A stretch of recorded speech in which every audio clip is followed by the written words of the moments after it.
में हम सब यहाँ उपस्थित हैं। निश्चित रूप से किसी भी देश के लिए, किसी भी समाज के लिए और इस मानव जीवन के लिए एक दरख्त का, एक वृक्ष का उतना ही आवश्यकता होता है जितना एक खाना और पानी का आवश्यकता होता है। जिस तरह खाना और पानी के बगैर इंसान जिंदा नहीं रह सकता है, उसी तरह वृक्ष के बगैर इंसान जिंदा नहीं रह सकता। इसलिए इस अवधारणा के तहत प्रदेश नंबर 2 सरकार ने ये वृक्षारोपण का नीति कार्यक्रम ले आया है और इस नीति कार्यक्रम के तहत आज परोहा नगर पालिका में जो वृक्षारोपण किया जा रहा है, इसके लिए मैं परोहा नगर पालिका की तरफ से प्रदेश सरकार और इस प्रदेश वन निर्देशक और इस जिला के वन अधिकृत को मैं बहुत बहुत धन्यवाद देना चाहता हूं।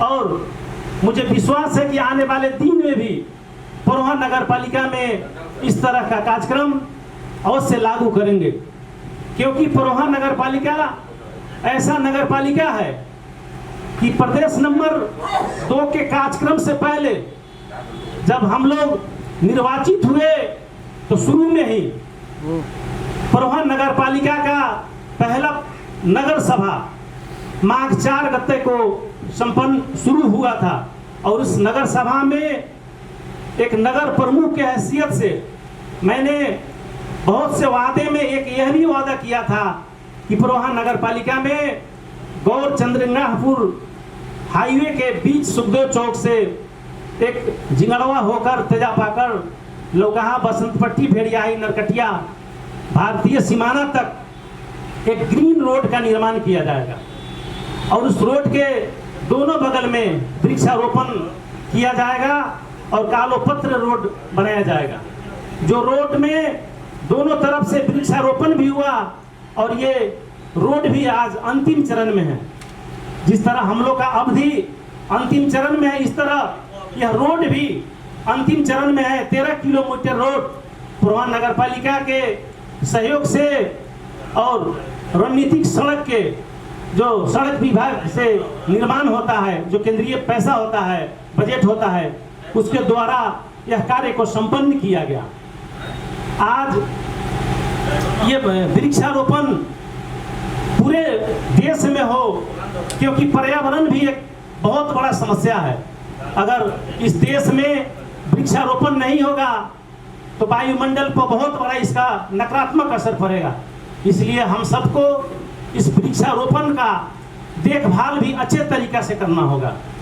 आज परोहा नगर पालिका में आज ये हमारे प्रदेश सरकार के द्वारा जो वृक्षारोपण किया गया है, साथ साथ इसका संरक्षण करने का भी काम, इसको जो देख रेख करता है हेरालू, उसका भी अगर व्यवस्था हो तभी जाके यह कार्यक्रम सफल होगा। क्योंकि वृक्षारोपण बहुत दिनों से हो रहा है, हम लोग खुद करते आ रहे हैं, लेकिन बिना हेरालू के ये वृक्षारोपण का कोई अर्थ नहीं है। जैसे प्रदेश सरकार 50 करोड़ पैसा अगर वृक्षारोपण में खर्च करती है, तो वहीं आप कम से कम 5 करोड़ पैसा उसको हेरालू में खर्च करना चाहिए, क्योंकि रोजगारी भी इस देश में, इस प्रदेश में एक समस्या है। उस हेरालू के माध्यम से उस वृक्षारोपण का भी संरक्षण होगा। जैसे कि परोहा नगर पालिका ने वृक्षारोपण भी किया और इसका हेरालू भी व्यवस्था किया। परोहा नगर पालिका में वन के माध्यम से भी विगत के दिनों में बहुत से वृक्षारोपण किया गया, जिसको परोहा नगर पालिका ने संरक्षण करके आज उसको बचाकर एक बड़ा बड़ा पौधा के रूप में आज ले आकर सारे समाज के सामने रखा गया। उसके बाद हमारे मुख्यमंत्री जी ने जैसे कहें, एक केंद्र सरकार का जिस तरह उन लोगों को पीड़ा है, आज नगर पालिका के जितने भी नगर प्रमुख हैं उनको भी प्रदेश से वही पीड़ा। केंद्र सरकार ने जिस तरह बजट घटाया, तो अधिकार के लिए बहुत लंबे अरसे से हमारे प्रदेश के जो अभी वर्तमान हमारे मंत्री जी भी हैं, उसमें बहुत से लोग, खासकर मधेसी दल के लोगों ने प्रदेश के हक अधिकार के लिए एक 62-63 के आंदोलन के बाद एक लंबा संघर्ष किया। उस संघर्ष के बाद अधिकार मिला। आज अधिकार मिलने के बाद सौतेला व्यवहार किया जाता है। ये नहीं होना चाहिए। आज प्रदेश सरकार के द्वारा जो नगरपालिका को मिलने वाला बजट, जो सशक्त बजट है, 1 महीना पहले वो बजट हम लोग को मिलता है। आज यही हमारे मंत्री जी मौजूद है। अगर 1 महीना पहले वह बजट हम लोग को मिलेगा, स्कूल का भवन निर्माण करना है, कहीं पर मंदिर का भवन निर्माण करना है, कहीं पर मदरसा निर्माण करना है, तो 1 महीना में आप उस बजट को किस हिसाब से खर्च करेंगे? इसलिए ऐसे नीतियों में आपको संशोधन ले आना होगा। जैसे जहां तक हम लोग को मालूम है कि प्रदेश सरकार ने शिक्षा और स्वास्थ्य में बहुत कम बजट विनियोजन करती है। यह दावा के साथ मैं कहूंगा, यह नीति से प्रदेश सरकार का कायापलट नहीं होगा, क्योंकि आज प्रदेश सरकार के आप मुख्यमंत्री हैं।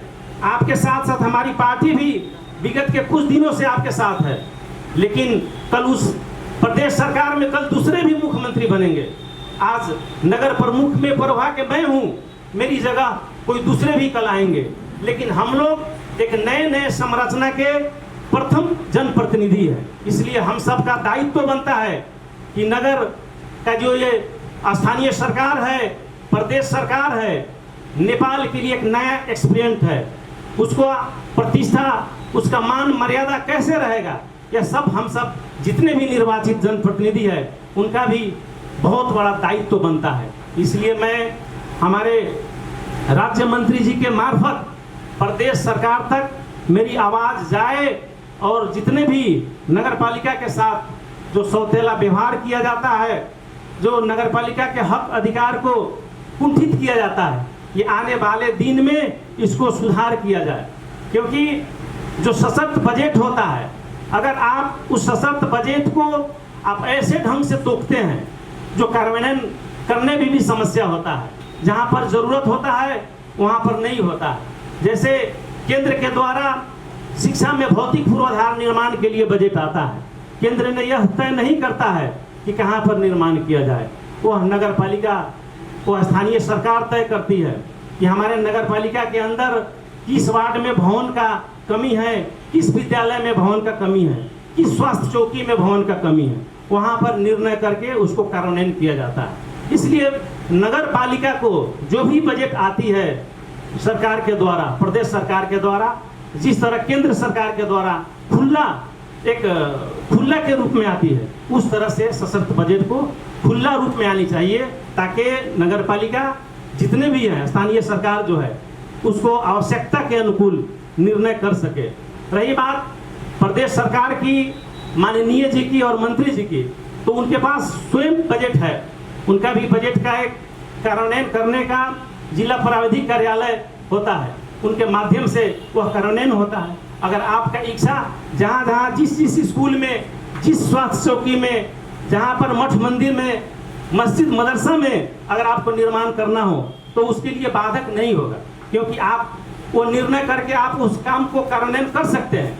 लेकिन जो स्थानीय सरकार का जो अधिकार है, उस पर उसको कमजोर करने का प्रयास अगर किया जाएगा, तो ये जो 3 तह का सरकार है, जो तीनों तह का अपना अपना जो अधिकार है, और हर तीनों सरकार मिलकर इस देश का विकास करने का जो उद्देश्य से यह संरचना बनाया गया है, शायद उस संरचना बनाने वाले का उद्देश्य पूर्ति नहीं होगा।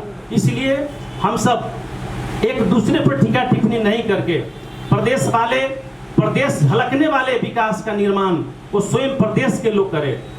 स्थानीय सरकार अपना स्थानीय सरकार का अस्तित्व झलकने वाले, जो जनता का आवश्यकता है, उसके मातहत में अपना निर्माण करे। और केंद्र सरकार भी जो केंद्र के आवश्यकता अनुरूप का जो विकास निर्माण है वो अपना करे। क्योंकि अगर इस तहत हम विकास का निर्माण नहीं करेंगे, तो ये लोकतंत्र पर, जैसे कि हमारे राज्य मंत्री जी ने कहा कि कोई संघीयता खारिज नहीं होगा, संघीयता खारिज नहीं होना भी चाहिए, क्योंकि इतने लंबे अरसे से जो लोग संघर्ष कर यह संघीयता का निर्माण किया गया है, यह क्यों किया गया है? जनता के अधिकार को सुनिश्चित करने के लिए, जनता का विकास करने के लिए 3 सरकार आज इस संविधान के तहत दिया गया है।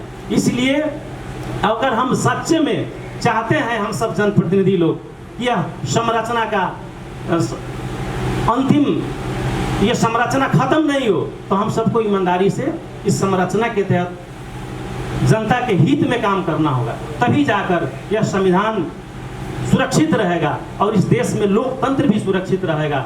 इतना कहते हुए